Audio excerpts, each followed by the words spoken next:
It has now been 2 weeks since we passed from one authority to another. They have now changed our name.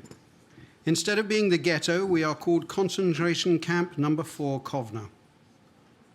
Our share of misery is not over yet. On the 25th of last month, they took 2,709 people out of the ghetto. According to the information we have received, they separated the children and the elderly. They are probably dead now. On the 5th of this month, they took all the other children under 13, as well as the elderly men and women, and they are probably also dead now. As to our fate, we await it in the near future.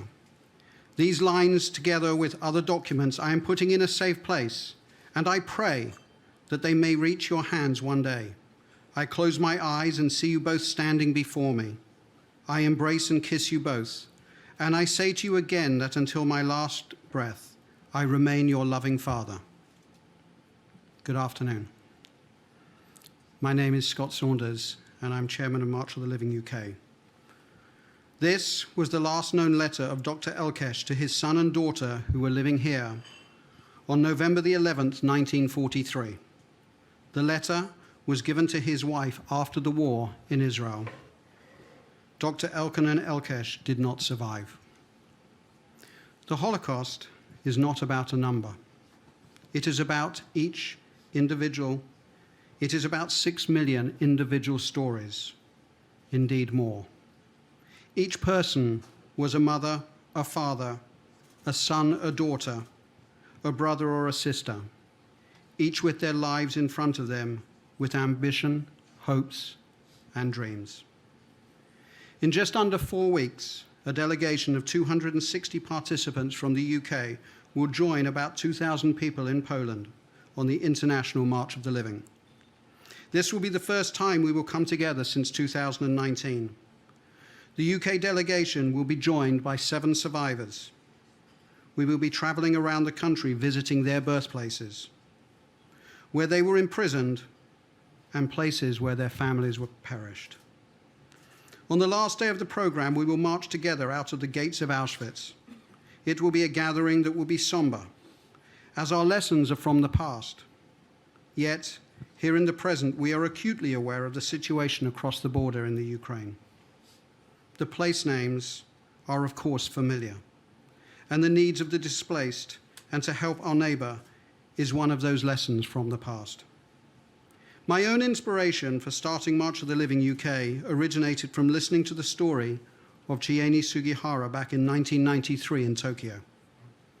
Sugihara saved several thousand Jews from certain death by being brave enough to issue visas against the wishes of his government. These are the kind examples that we learn so much from. I am honored that his son is sitting here with us on the stage today.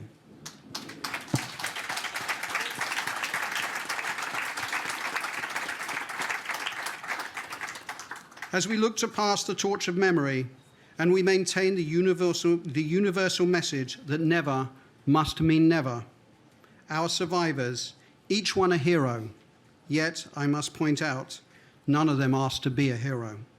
They too would have just wanted to live ordinary lives. But each one teaches us some important lessons, the lessons of tolerance and respect for all. This is not just a Jewish story, it's a human story. Anti-Semitism and hatred has grown again in global society. We watch on our campuses as Jews often say they do not feel safe. We must always stand up to hatred and intolerance of all kinds. We must recall the 11th commandment, thou shalt not be a bystander. I would like to introduce you to my good friend Eve Kugler, a really dear friend and tremendous inspiration. Born in Halle, Germany, she witnessed firsthand the horrors of Kristallnacht, the growth of anti-Semitism.